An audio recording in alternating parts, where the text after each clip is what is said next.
नहमदुहु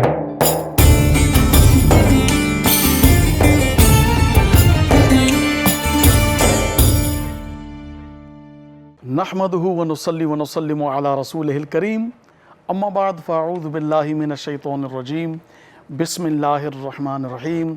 Sindh TV जो programme आहे रोशनी जी वाट। अवां तमाम सामईन और नाज़रीन के दिल जी गहराइन सां अस्सलामु अलैकुम व रहमतुल्लाहि तआला व बरकातुहू। दुआ आहे त अल्लाह तबारक व तआला अवां खे सदाईं शाद ऐं आबाद रखे। अवां असांजो प्रोग्राम ॾिसो था, इहा असांजी एनर्जी आहे, असांजे लाइ क़ुवत आहे, असांजे लाइ ताक़त आहे। मुंहिंजा मोहतरम, मुंहिंजा भाइरो, मुंहिंजो भेनरूं, मुंहिंजो अदड़ियूं आमड़ियूं, मुंहिंजा नंढड़ा बचड़ा जेके बि प्रोग्राम पाबंदीअ सां ॾिसो था न, अव्हां खे यक़ीनन मज़ो ईंदो हूंदो ऐं सुठो इल्म ऐं तरबियत जूं ॻाल्हियूं अव्हां जे आॾो पेश थियनि थियूं पियूं। यक़ीनन तव्हां इन मां फ़ाइदो हासिलु कंदा हूंदो। हिकिड़े भेरे जो वाक़ियो आहे त नबी करीम अलैहिस्सलाम जन इरशाद फरमायो त इल्म जी महफ़िल में हाज़िर थियणु 1000 रकात नवाफ़िल यानी को 1000 रकात नफ़िल पढ़े उन खां बि अफ़ज़ल आहे। 1000 मरीज़नि जी अयादत करणु, को मरीज़ थी पवे उन खां पुछा करण जे लाइ वञणु नेकी आहे, पर फरमायूं त इल्मु हासिलु करणु 1000 मरीज़नि जी अयादत करण खां बि अफ़ज़ल आहे ऐं 1000 जनाज़नि में शिरकत करण खां बि अफ़ज़ल आहे। तव्हां 1000 जनाज़ा नमाज़ुनि में शिरकत करियो था, नेकी मिलंदी, मगर इल्मु हासिलु करणु उन खां बि अफ़ज़ल आहे। अर्ज़ु कयो या रसूल अल्लाह सल्लल्लाहु तआला अलैहि वसल्लम, छा क़ुरान जी तिलावत करण खां बि इल्मु हासिलु करणु अफ़ज़ल आहे? इरशाद फरमायूं, छा क़ुरान बग़ैर इल्म जे फ़ाइदो ॾींदो? यानी क़ुरान बेशक नेकी आहे तिलावत करणु, बेशक अजर आहे उनजी ज़ियारत करणु, बेशक अजर आहे उनखे छुहणु, अल्लाह जो कलाम आहे, मगर फ़ाइदो तेसीं ताईं कोन ॾींदो जेसीं ताईं सम्झंदो न त इहो क़ुरान चवे छा थो। इन क़ुरान में असांजे लाइ कहिड़ा अहकाम नाज़िल थिया आहिनि, अल्लाह तबारक व तआला असांखे कहिड़ा पैगामात ॾिना आहिनि, कहिड़ो मैसेज आहे, हीउ अल्लाह जो मैसेज आहे, अल्लाह जो पैगाम आहे। इन जे लाइ बि इल्मु हासिलु करणु ज़रूरी आहे ऐं इल्मु इल्मु माण्हुनि खां मिलंदो आहे। तव्हां कॾहिं बि कमीज़ शलवार वॻो सिबराइण जे लाइ ॾखण खे कोन ॾींदो, कॾहिं बि फर्नीचर ठाराइण जे लाइ तव्हां जेको आहे सो कंहिं मैकेनिक खे न ॾींदो, गाॾी ठाराइण जे लाइ तव्हां कंहिं ॾखण खे कोन ॾींदो। छो त जंहिंजो कमु उनखे ई सूंहे। इल्मु कंहिं नानीअ खां, चाचीअ खां, मासीअ खां ऐं ॾाॾे नाने कुराड़े पाड़े वारे खां न, आलिम दीन खां हासिलु कबो आहे। जंहिंखे इल्मु हुजे, जंहिंखे इल्मु न आहे त हू छा कंदो, धुका हणंदो। कॾहिं कॾहिं ईअं बि थींदो आहे जो मौला अली जो कौल मुबारक आहे, जंहिं इल्मु जंहिं मामले जी ख़बर न हुजे उनखे जवाबु ॾियणु, इनकार करणु, इहो बि अधु इल्म जी निशानी आहे। तंहिंजे करे तव्हांखे ख़बर न आहे त पंहिंजे तरफ़ां दीन में धुका शामिलु न कंदा कयो, पंहिंजे तरफ़ां का ॻाल्हि ज़ोरी लाज़िम मलज़ूम करार न ॾींदा कयो। कुझु माण्हू आहिनि जेके पंहिंजो पाण चवंदा हुआ अल्लाह ताला जो फरमाए थो पियो, ईअं किथे फरमायो अथई? क़ुरान जी आयत आहे, हदीस क़ुदसी आहे? न, बसि मां चवां थो, मुंहिंजी दिलि चए थी अल्लाह ईअं चयो आहे। तुंहिंजी दिलि ऐं अल्लाह जे फ़रमान में फ़र्क़ु आहे। नबी करीम अलैहिस्सलाम जिन जी तालीमात ऐं तुंहिंजी सोच तॾहिं हूंदी जॾहिं तव्हीं कि आलिम जी सोबत में उग़्दू आलिमन औ मुतअल्लिमन औ मुहिब्बन औ जालिसन वला तकुनिल ख़ामिस फ़तहलिक औ कमा क़ाल अलैहिस्सलाम। नबी करीम अलैहिस्सलाम फरमायो त सुबुह ईअं करियो जो तव्हीं आलिम हुजो या आलिमनि जा शागिर्द हुजो या उन्हनि जी महफ़िलनि में वेहो या उन्हनि सां मुहबत करियो। इन 4 कैटेगरीज़ मां हुजो। 5 न थियो वला तकुनिल ख़ामिस, 5 न थियो फ़तहलिक, हलाक थी वेंदो। त इल्मु हासिलु करणु एॾी वॾी माना थो रखे। सो अॼु असांजो जेको टॉपिक आहे, इल्म जी अहमियत, इल्म जी अफ़ादियत, इल्मु केतिरो ज़रूरी आहे, इल्मु हासिलु न करण सां केतिरो नुक़सानु थिए थो ऐं इल्मु हासिलु करण सां केतिरियूं फ़ज़ीलतूं ऐं बरकतूं हासिलु थियनि थियूं। इन टॉपिक ते अॼु असांजो प्रोग्राम आहे। सो अॼु असांजे प्रोग्राम खे असांजे महिमाननि जन सजायो आहे, जो कि महफ़िल खे। सभ खां पहिरीं त आऊं आहियां जो मेज़बान अबुल हसन अब्दुल ख़ालिक क़ादरी, ऐं पोइ असांजे इन मेज़बान सां गॾोगॾु जेके महिमान आहिनि, दादू खां तशरीफ़ वठी आया आहिनि अल्लामा पंहिंजो मोहम्मद मोहसिन पंवर साहब। अस्सलाम वालेकुम। वालेकुम सलाम। तव्हांजी महिरबानी, तव्हां तशरीफ़ वठी आया ऐं दादू सां तालुक़ु रखनि था ऐं आलम इस्लाम जो ॼातल सुञातल सना ख़ान, जेको केतिरनि ई प्रोग्रामनि में अवां ॾिठो हूंदो, टेलीविज़न मुख़्तलिफ़ जायुनि ते तव्हां ॾिठो हूंदो ऐं अॼु असांजे प्रोग्राम में शिरकत कई आहे। माशाअल्लाह, मां खेनि बि भलीकार चवां थो। असांजा बहितरीन सना ख़ान आहिनि मोहम्मद बदर मुनीर क़ादरी साहब। अस्सलाम वालेकुम। वालेकुम अस्सलाम। आपका बेहद शुक्रिया, आप तशरीफ़ लाए, आज आपसे कलाम सुनेंगे। तो नाज़रीन, सभ खां पहिरीं इहो बहितर रहंदो त मोहम्मद बदर मुनीर क़ादरी साहब खां हमद शरीफ़ ॿुधूं, सिंधी में ॿुधाईंदा ऐं उन खां पोइ असां पंहिंजी गुफ़्तगू जो सिलसिलो शुरू कंदासूं। जी ला इलाहा इल्लल्लाह ला इलाहा इल्लल्लाह ला इलाहा इल्लल्लाह ला इलाहा इल्लल्लाह आमन्ना बिरसूलिल्लाह ला इलाहा इल्लल्लाह ला इलाहा इल्लल्लाह ला इलाहा इल्लल्लाह आमन्ना बिरसूलिल्लाह। जलवो तुंहिंजो बागन में सब मुखड़न ऐं गुलड़न में, जलवो तुंहिंजो बागन में सब मुखड़न ऐं गुलड़न में, जलवो तुंहिंजो बागन में सब मुखड़न ऐं गुलड़न में, हर वण जो पन ज़िक्र करे, हर वण जो पन ज़िक्र करे, ला इलाहा इल्लल्लाह ला इलाहा इल्लल्लाह ला इलाहा इल्लल्लाह ला इलाहा इल्लल्लाह आमन्ना बिरसूलिल्लाह। प्यारा मौला ईद करा पंहिंज नबीअ जी दीद करा, प्यारा मौला ईद करा पंहिंज नबीअ जी दीद करा, प्यारा मौला ईद करा पंहिंज नबीअ जी दीद करा, बस हीअ नेमत दिल खे घुरे, बस हीअ नेमत दिल खे घुरे, ला इलाहा इल्लल्लाह ला इलाहा इल्लल्लाह ला इलाहा इल्लल्लाह ला इलाहा इल्लल्लाह आमन्ना बिरसूलिल्लाह। इश्क सदिल टिमटार करे मौला बेड़ो पार करे, इश्क सदिल टिमटार करे मौला बेड़ो पार करे, हाँ इश्क सदिल टिमटार करे मौला बेड़ो पार करे, मिठड़े मदीने पार लगे, मिठड़े मदीने पार लगे, ला इलाहा इल्लल्लाह ला इलाहा इल्लल्लाह ला इलाहा इल्लल्लाह ला इलाहा इल्लल्लाह आमन्ना बिरसूलिल्लाह। पंजतन पाक जो खादिम आ मौला अली ते जान दिया, पंजतन पाक जो खादिम आ मौला अली ते जान दिया, हाँ पंजतन पाक जो खादिम आ मौला अली ते जान दिया, विरद ज़बान ते छो न हुजे, विरद ज़बान ते छो न हुजे, ला इलाहा इल्लल्लाह ला इलाहा इल्लल्लाह ला इलाहा इल्लल्लाह ला इलाहा इल्लल्लाह आमन्ना बिरसूलिल्लाह।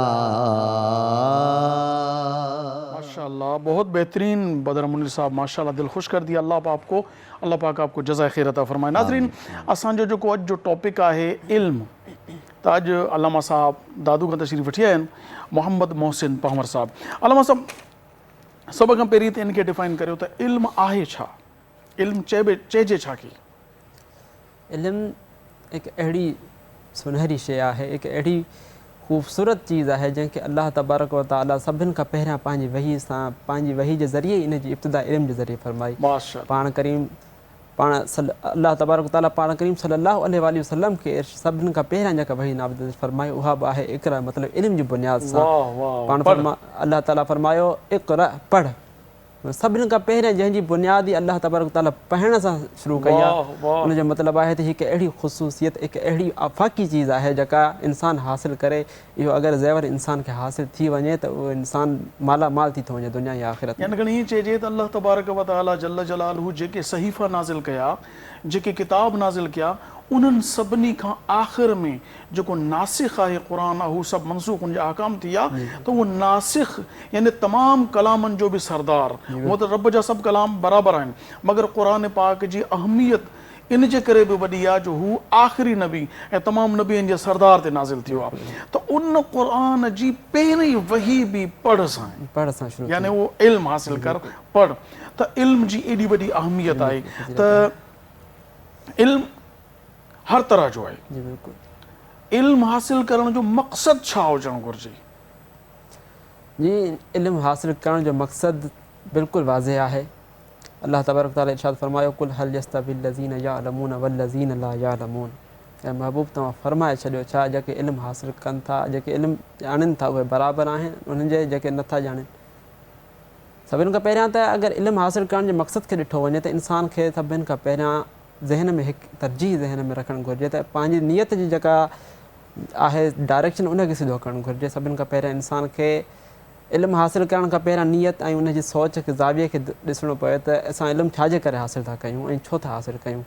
जीअं त पाण करीम सल्लल्लाहु अलैहि वसल्लम जी हदीस मुबारक आहे, इन्नमल अअमाल बिन्नियात, बेशक आमाल जो दारो मदार नियतुनि ते आहे ऐं इन नियतुनि जे ज़रिए ई अल्लाह तबारक ताला जी बारगाह में असां मुस्तहिक़ अजर थींदासीं।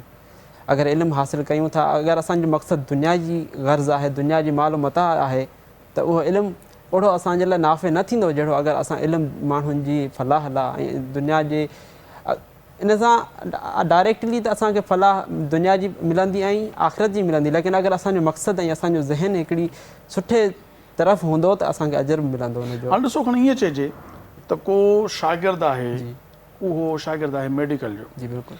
उहो इल्मु हासिल करे थो त मां MBBS जी डिग्री हासिल कयां, जी।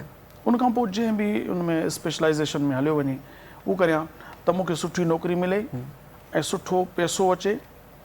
इनखे असां कहिड़े तरीक़े सां इन सोच खे चेंज करियूं जो उहो तोड़े MBBS बि करे, डॉक्टर बि थिए, तोड़े इंजीनियर बि थिए, तोड़े चार्टर्ड अकाउंटेंट बि थिए, तोड़े MBA BBA करे, कहिड़ी बि तालीम हासिल करे, उहा नेकी बि थिए। इन ते ॻाल्हाईंदासीं पाण, छो त हींअर वक़्तु थियो आहे हिकु नंढड़े ब्रेक जो। नाज़रीन, वक़्तु थियो आहे हिकु शॉर्ट कमर्शियल ब्रेक जो। साई था वठूं, अवां ॾिसंदा रहो सिंध TV जो प्रोग्राम आहे रोशनी जी वाट। इजो था वापसि वरूं, ॾिसंदा रहो सिंध TV।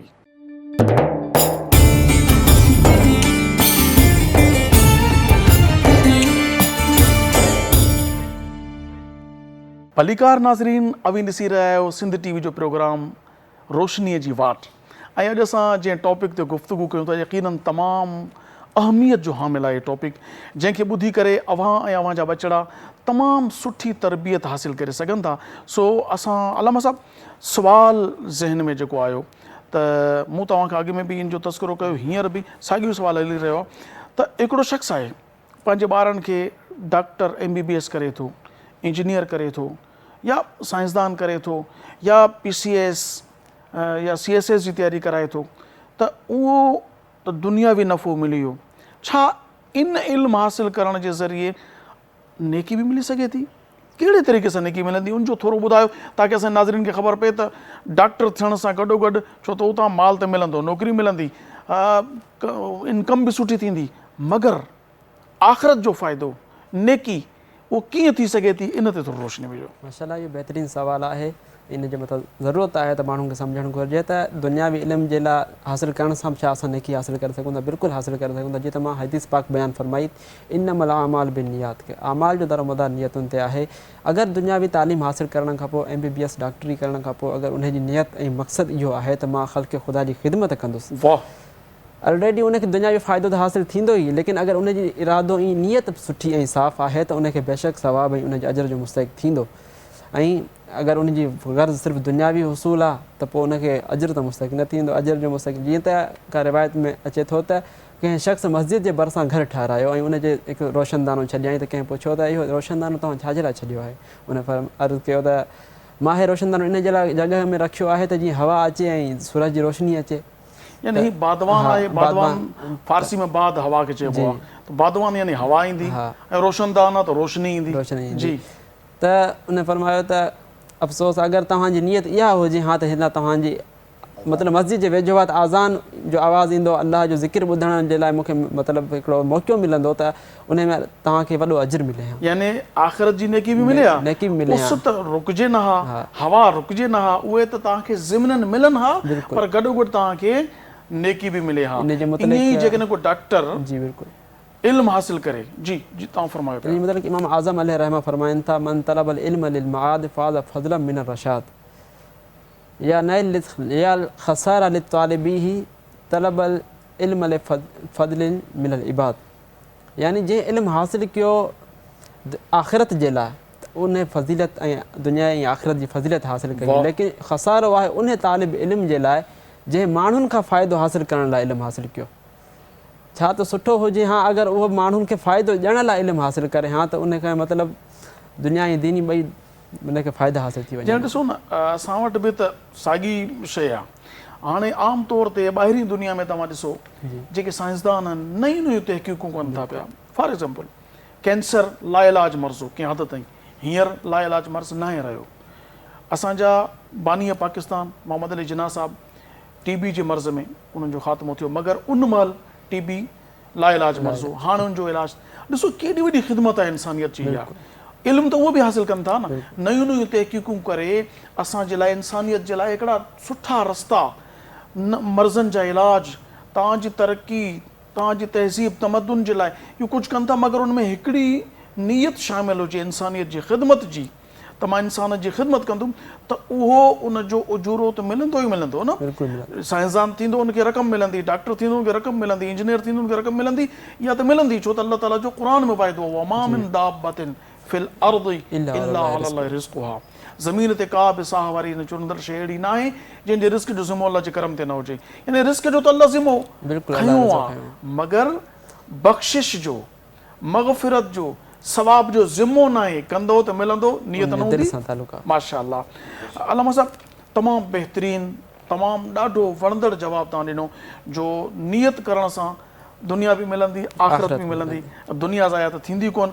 हाणे सवाल इहो आहे त बार बार इल्म खे पढ़ण सां, को बि टॉपिक बार बार पढ़ण सां सुस्ती थिए थी, त इन जो हल छा आहे? ॿारड़ा न अक्सर असां ॾिसंदा आहियूं त ॿारड़े खे निंड कॾहिं ईंदी आहे, इहो किताबु पढ़ंदो हुनखे झटको अचे निंड अची वेंदी, लिखंदो लवाईंदो लिखण खां निंड अची वेंदी, को वॾो हुजे उहो पढ़ंदे पढ़ंदे किताबु सीने ते रखिजी निंड अची वई। त सुस्ती जो हल छा आहे हिते? इल्मु हासिल करण खां जेकी सुस्ती थिए थी पई इहा ख़तमु थिए, इन जो हल छा आहे? बिल्कुलु इहो त अॼुकल्ह जो मसइलो बि आहे, हर कंहिं सां थिए थो इहो मसइलो, त मतिलबु हिकु शइ खे, हिकु सब्जेक्ट खे माण्हू बार बार पढ़ण सां इनखे उकताहट जो शिकार थी थो वञे। लेकिन अगरि उन मक़सद खे ज़हन में रखे, उहो जेको सब्जेक्ट उहो हासिल करे थो, उनजी हिकु फज़ीलत खे ॾिसे, उनजे मक़सद खे ॾिसे त अॻिते हली उन मूंखे कहिड़ो उन मक़सद जे ज़रिए, उन इल्म जे ज़रिए कमु हासिल मां करे सघां थो, ऐं कहिड़ी दीन जी ख़िदमत या दुनिया जी दीन जे लाइ दुनिया जी ख़िदमत करे सघां थो। त इन जे मतिलबु हिकु रोशन मक़सद खे अगरि ज़हन में रखी करे, उजागर रखी करे उन जे मथां अमल कंदो, इनखे पढ़ंदो, त इनशाअल्लाह इहा सुस्ती कॾहिं ज़हन मतिलबु न ईंदी ऐं सुस्ती खां परे ई रहंदो। जी तव्हांजो मक़सदु इहो आहे त रटे जे लाइ इल्मु हासिल न कयो वञे, छो त हिकिड़ो आम तौर ते माण्हू पढ़े थो न, को ॿार पढ़े थो, को वॾो पढ़े थो, रटो लॻाए थो त मां इहो आंसर जेको आहे उहो पंहिंजे ज़हन में फीड करे छॾियां, त रटो जॾहिं जेतिरे ताईं ज़हन में आहे न त हू इल्मु हासिल न करे सघंदो, हुन में सुस्ती उकताहट ईंदी। पर जॾहिं हुनजी अफ़ादियत सम्झंदो त भाउ मां जेको हीउ इल्मु हासिल करियां थो, इन मां केॾो वॾो फ़ाइदो हासिल करे सघां थो, इंसानियत जी ख़िदमत, पंहिंजो फ़ाइदो, माउ पीउ जी ख़िदमत, पाड़ेसरनि जी ख़िदमत, ईंदड़ नसलनि जा फ़ाइदा, जॾहिं एॾो वॾो अज़्म, एॾो वॾो इरादो ज़हन में रखे करे इल्मु हासिल कंदो त ज़रूरु उनखे उन में दिलचस्पी बि वधंदी ऐं बजाए सुस्ती जे उन में अञा वधीक उनजी दिलचस्पी वधंदी ऐं वधीक उन में ख़्यालु थींदो त इहा शइ थियणु घुरिजे। हाणे हिकिड़ो ॿियो सुवालु आहे, इल्मु त इल्मु वसी आहे, जेॾी काइनात ओॾो इल्मु, पर अञा काइनात खुटी वेंदी, इल्मु न खुटंदो, छो त आलिम अल्लाह जी सिफ़त आहे। ठीकु आहे, इल्म जो जेको निस्बत आहे अल्लाह जे ज़ात सां आहे, त अल्लाह ताला आलिम आहे, जॾहिं हू आलिम आहे त पोइ इल्म जे बराबरि का बि शइ नथी थी सघे। त ठीकु, हाणे सुवालु इहो आहे त कहिड़ो इल्मु अहमियत जो हामिल आहे, कहिड़े इल्म खे मुक़दम रखणु घुरिजे।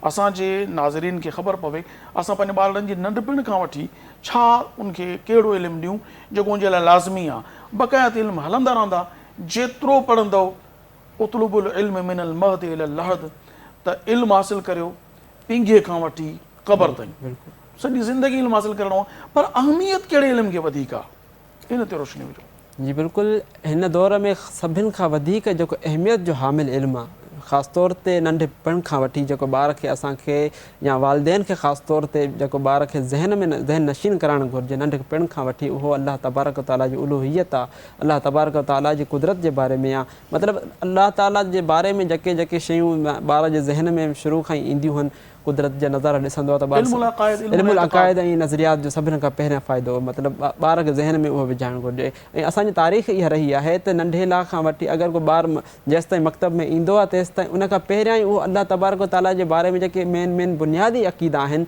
उन जे बारे में ज़हन नशीन थी वेंदा आहिनि। ऐं अॼु बि काफ़ी जॻहुनि ते इहो आहे, नंढे लाइ खां वठी हिकु ॿार खे ज़हन में अक़ाइद जे बारे में रोशनी विधी थी वञे त पोइ उहो ॿारु अॻिते हली ख़ासि तौर ते मौजूदा दौर में जेके अजीबो ग़रीब सवालात अचनि था ॿारनि जे साम्हूं, त उन्हनि खे फेस करण जे क़ाबिल थी थो वञे ऐं उन्हनि जे जवाबु ॾियण जे बि क़ाबिल थी थो वञे। मतिलबु सभिनि खां पहिरियां तरजीह ॾिनी वञे अक़ाइद जे इल्म खे ॿार खे मतिलबु उन सम्झाइण ऐं सेखारण जी। यानी ॿारु जेको आहे न बुनियाद उनजो मज़बूत हूंदो त जंहिं बि बिल्डिंग जी बुनियाद मज़बूत हूंदी आहे, उहा केॾी बि मंज़िल मथे वञे उहा कॾहिं बि किरण जो ख़तरो उनखे न हूंदो। ईअं ई ॿार जी तरबियत पहिरीं अलाह अलाह सां थिए, जीअं ॿारु ॼमे त उनखे अलाह अलाह चवणु सेखारिजे, अलाह ताला जी वहदानियत उलूहियत सेखारिजे, जनाब रिसालत मआब सल्लल्लाहु अलैहि वसल्लम जी रिसालत जी तालीम ॾिजे, आख़िरी नबी हज़रत मोहम्मद सल्लल्लाहु अलैहि वसल्लम जी ख़त्म नबूवत जी तालीम ॾिजे। ऐं उन खां पोइ जेके क़बर जी, आख़िरत जी, क़यामत जी, क़ुरान पाक जी, मलाइका ऐं जेके बि ईमान मुफ़स्सला जी आमनतु बिल्लाहि व मलाइकतिही व कुतुबिही व रुसुलिही वल यौमिल आख़िर वल, हाणे क़यामत जे ॾींहं जो त क़यामत जो जजमेंट डे आहे। इहे समूरा नाज़रीन असांखे जेको बुनियादी इल्मु आहे न उहो इल्मुल अक़ाइद आहे, ताकी असांजे बचड़नि खे ख़बर हुजणु घुरिजे त मां हीउ कमु कंदुमि त आख़िरत में मूंखे इन जो अजर मिलंदो या सज़ा मिलंदी। तंहिंजे करे इल्मुल अक़ाइद ज़रूरी आहे। असांजो हींअर वक़्तु थियो आहे नंढड़ी हिकु साहीअ जो, अवां ॾिसंदा रहो सिंध टीवी प्रोग्राम आहे असांजो रोशनीअ जी वाट, इनखे ज़रूरु ॾिसो इनशाअल्लाह। इजो था वापसि वरूं चंद लम्हनि में इनशाअल्लाह।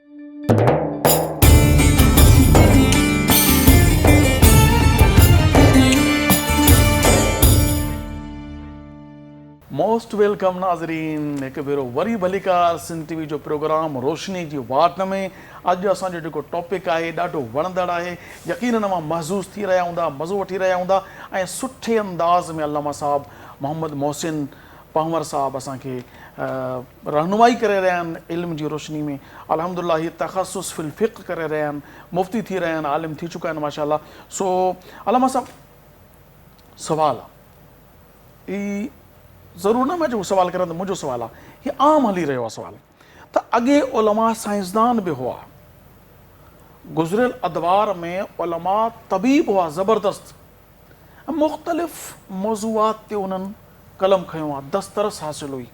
अॼु जो मौलवी, अॼु जो आलिम रुगो मदरसनि ताईं महदूद आहे, क़ुरान हदीस फ़िक़्ह स्पेशलिस्ट थिए थो, तख़सुस करे थो रुगो फ़िक़्ह में, या तख़सुस तिब में नथी थिए, या तख़सुस साइंस में नथी थिए। ये समूरा उलूम छो छॾिजी विया आहिनि उलमा खां? उलमा सिर्फ़ु हिकिड़ी सिन्फ़ जी तरफ़ छो था वञनि पिया? इन जो छा जवाबु तव्हां?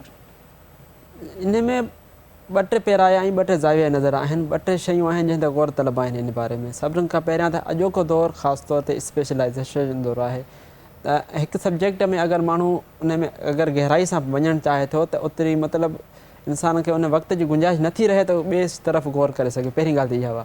ॿी ॻाल्हि इहा आहे त असांजी पंहिंजी बि कोताहियूं आहिनि, ख़ासि तौर ते असांजे मुआशिरे में अगरि ॾिठो वञे थो त को कमज़ोर ज़हन, को कुंद ज़हन ॿारु आहे ख़ासि तौर ते, त उनखे चवनि था हाणे मदरसे में पोइ होशियारु आहे त उनखे चवंदा असां हिनखे डॉक्टर कंदासीं, असां हिनखे इंजीनियर कंदासीं, मतिलबु हिकिड़ी दुनियावी तलब उनजे मथां गालिब थी थी जेको क़िस्म जो माल आहे, हा, उहो मदरसनि जे हवाले, उनजे मदरसनि जे हवाले टैलेंटेड माल जेको आहे उहो असां पाण, उनखे असांजी तरजीहात जो फ़र्क़ु आहे वॾो। मेन असांजो मक़सदु आहे तरजीहात, असांजी तरजीहात कहिड़े तरफ़ आहिनि। ऐं पोइ दौर में इहे तरजीहात बिल्कुलु दीनी तरफ़ हुयूं माइल हुया ऐं उनखे हिकु भरपूर ऐं मुसलसल वक़्तु ॾींदा हुया दीनी तालीम खे मदरसनि खे। त उन ई मदरसे में वेही करे हिकु त साइंसदान थियो, हिकु त के जाग्राफ़ी ध्यानु थिया, त के वरी त माहिर तिब थिया, त के अञा वॾे मक़ाम ते पहुता, के सूफ़िज़म जे वॾे मक़ाम ते पहुता। इन ई रहित अगरि असां तरजीहात खे दुरुस्त कंदासीं ऐं सुठे तरीक़े सां अगरि पंहिंजे ॿारनि खे हिकु दीनी माहौल में बि आणींदासीं, उन सां गॾोगॾु दुनियावी इल्मु ॾींदासीं, त इनशाला इहे ॿ शयूं परे न आहिनि इंसान जे लाइ। यानी ॿई शयूं गॾु हलाए सघजनि थियूं जॾहिं असांजी तरजीहात में शामिल थी वञे। असांजी तरजीहात में सुठो शागिर्द हुजे त उनखे बजाए सिर्फ़ु हिकिड़ी, मां त इहो अर्ज़ु कंदुसि त आम तौर ते असांजी जेकी सोच आहे न, सुठो शागिर्द ई डॉक्टर थिए, सुठो ॿारु इंजीनियर थिए, बल्कि सुठो ॿारु दीनी उलूम हासिल कंदो, त इहे ॿई शयूं हुनजे अंदरि अची वेंदियूं। सो अलामा साहब, हिते ॿियो सुवाल हिकिड़ो पैदा थिए पियो त समाजी बुरायूं जेके तमामु घणी मिक़दार में फैलिजी चुकियूं आहिनि, इन जो सदबाब कीअं मुमकिन आहे? इल्मु त हर को हासिल करे थो। ॾिसो न तव्हां, मां मख़सूस कंहिंजो नालो न वठां छो त इहा दिलि आज़ारी थी वेंदी, त कहिड़े कहिड़े शोबे वारो माण्हू आहे जेको समाजी बुराइनि में फाथल न आहे? आख़िर वजह छा आहे? इन्हनि जो सदबाब कीअं ख़ात्मो थी सघे थो? कहिड़ा उपाउ वठणु घुरिजनि जिन सां असांजे मुआशिरे में बुराइनि जो ख़ात्मो थी वञे? जी बिल्कुलु, अॼोके दौर में ईअं इन ॻाल्हि जी सख़्तु ज़रूरत आहे त माण्हू इल्मु हासिल करण जे पोयां पिया आहिनि, त PhD होल्डर बि थी विया आहिनि ऐं वॾी वॾी जॻहुनि ते पोस्टुनि में पहुची चुका आहिनि, फ़िलासफ़ी डॉक्टरेट हर शइ करे चुका आहिनि। लेकिन मुआशिरे जूं बुरायूं ॾींहों ॾींहुं वधनि थियूं ऐं सदबाब उनजो इन में ई आहे त असां इल्मु हासिल कयूं ऐं इल्म जे नज़रिए खे सोचूं ऐं उनजे मक़सद ते बि अमल कयूं। पहिरीं ॻाल्हि त इहा हूंदी आहे त असां उनजे मक़सद खे ॾिसूं। त जीअं त पाण करीम सल्लल्लाहु अलैहि वसल्लम जी अगरि ज़िंदगी में ॾिठो वञे त 1400 साल पहिरियां असांखे इन सदबाब जो हिकु रास्तो मिली वियो आहे। त जीअं इस्लाम खां पहिरियां जहालत जो दौरु हुयो त माण्हू पंहिंजे ॿारनि खे, पंहिंजनि धीउनि खे क़ब्र ज़िंदा दफ़न करे छॾंदा हुया। लेकिन जॾहिं पाण करीम सल्लल्लाहु अलैहि वसल्लम तशरीफ़ फरमा थिया ऐं इल्मु हिकु अवाम खे ॾिनऊं, हिकु सोच नज़रियो ॾिनऊं, त उहे ई माण्हू जेके हुया, जेके कातिल हुया, पंहिंजे नंढनि ॿारनि खे ज़िंदा दफ़न करे छॾंदा हुया, उहे दुनिया ते इल्म जे ज़रिए ई क़ाबिज़ अचे थिया ऐं दुनिया ते हुकुमरानी कयूं।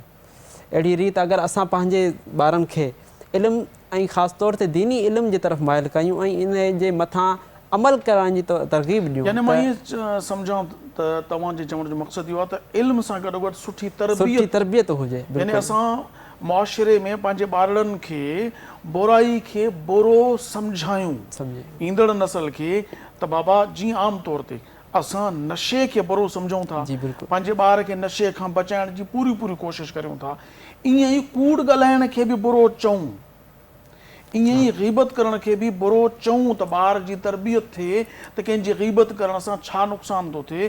पहिरीं त अल्लाह नाराज़ थो थिए, पोइ आख़िरत ख़राब थी थिए, टियों उन जंहिंजी ग़ीबत कई थी वञे उनजी इज़त ख़राब थी थिए। कूड़ ॻाल्हाइण दोखो आहे ऐं दोखो अल्लाह खे बि पसंदि न आहे ऐं उहो बाने खे बि नुक़सानु थो ॾिए। ताकी असां जॾहिं पंहिंजी नई नसल जी तरबियत इहा कंदासूं त बुराई खे बुरो करे पेश करियूं। पहिरीं त बुराई खे बुरो सम्झणु घुरिजे त बाबा जेको मनशियात आहे उहा बुरी आहे, बेशक आहे, जुआ बुरी आहे। आम तौर ते को न्याणी परणाणी कंहिं छोकिरो छा थो करे, साईं उहो जेको आहे सो मनशियत वापराए थो, हीरोइनी आहे या पोट्री आहे, न न न छो जुर्म आहे, साॻी चाहे थी, उहो कूड़ो आहे, साईं आम आहे, न। जॾहिं त कूड़ जेका आहे नबी करीम अलैहिस्सलाम जन जी हदीस मुबारक आहे त मोमिन बुज़दिल थी सघे थो, मोमिन कंजूस थी सघे थो, मगर मोमिन कूड़ो न हूंदो।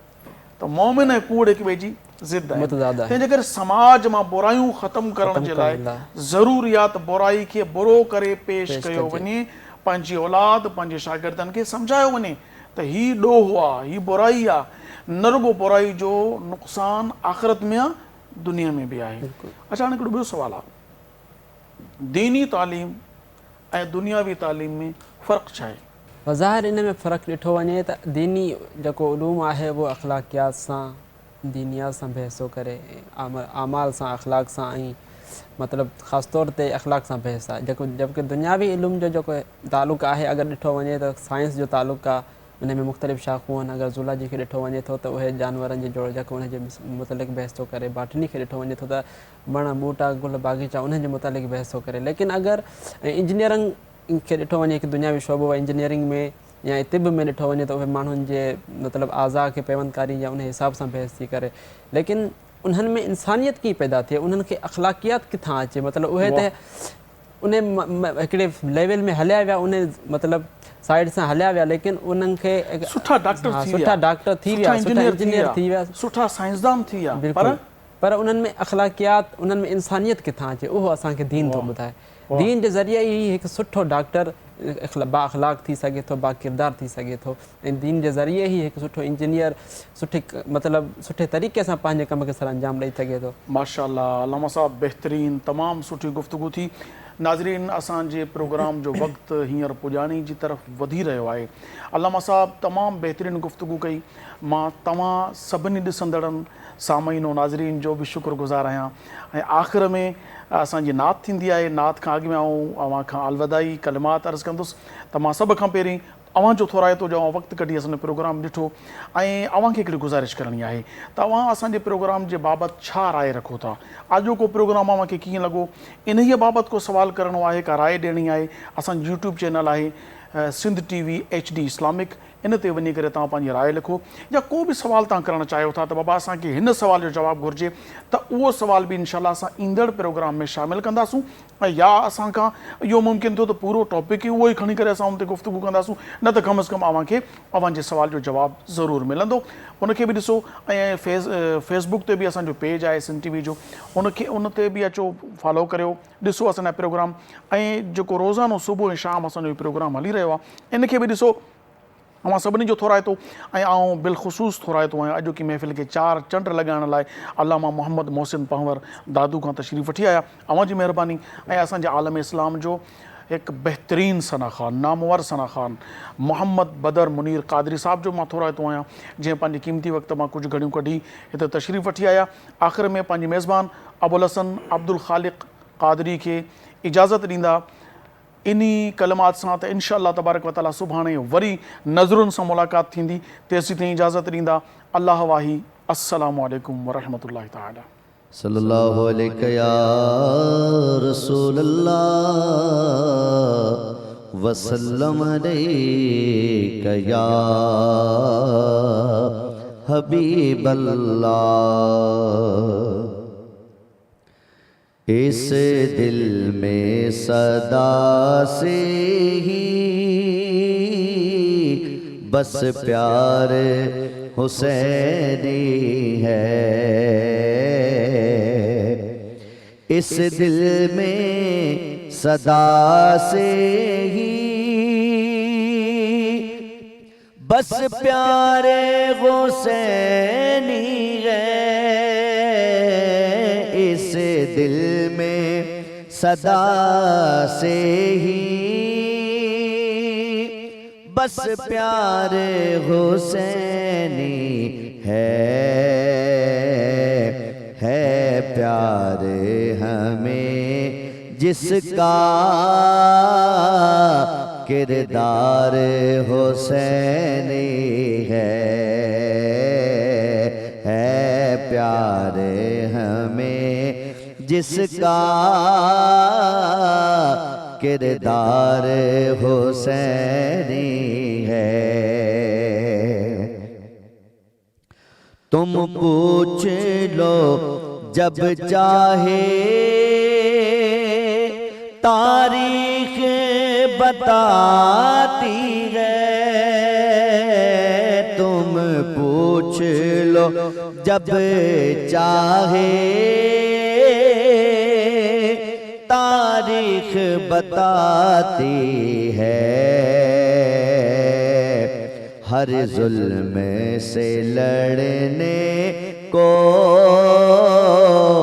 तैयार हुसैनी है। हर जुल्म से लड़ने को तैयार हुसैनी है।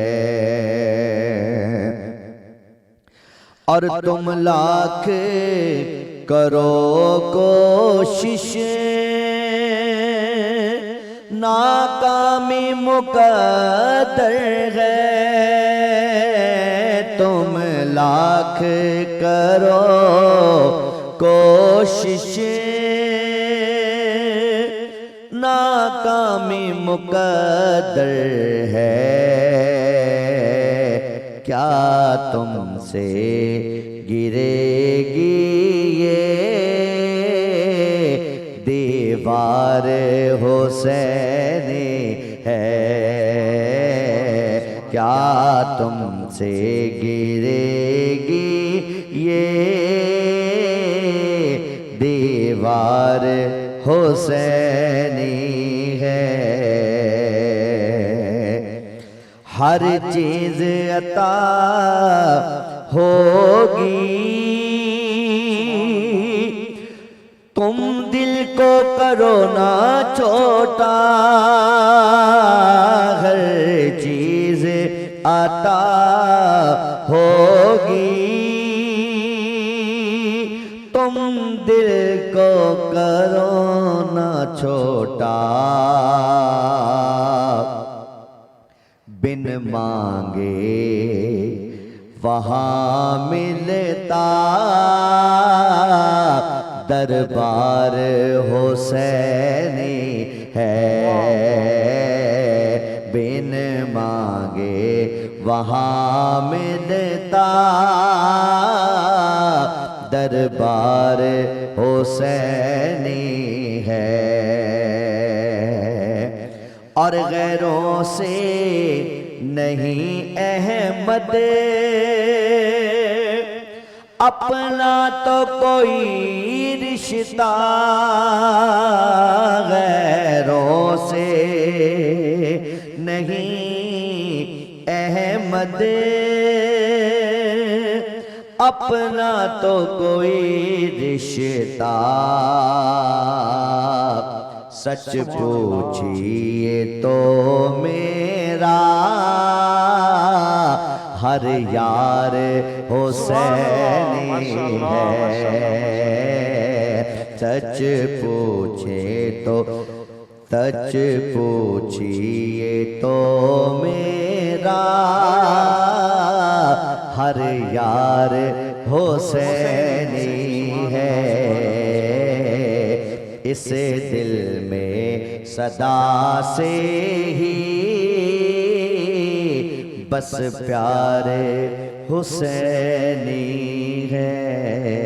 वाह वाह वाह वाह बदर मुनीर भाई, माशाल्लाह माशाल्लाह माशाल्लाह माशाल्लाह। सब्सक्राइब करियो असांजो official YouTube channel Sindh TV HD Islamic ऐं वधीक अपडेट लाइ बेल आइकन ते क्लिक करियो।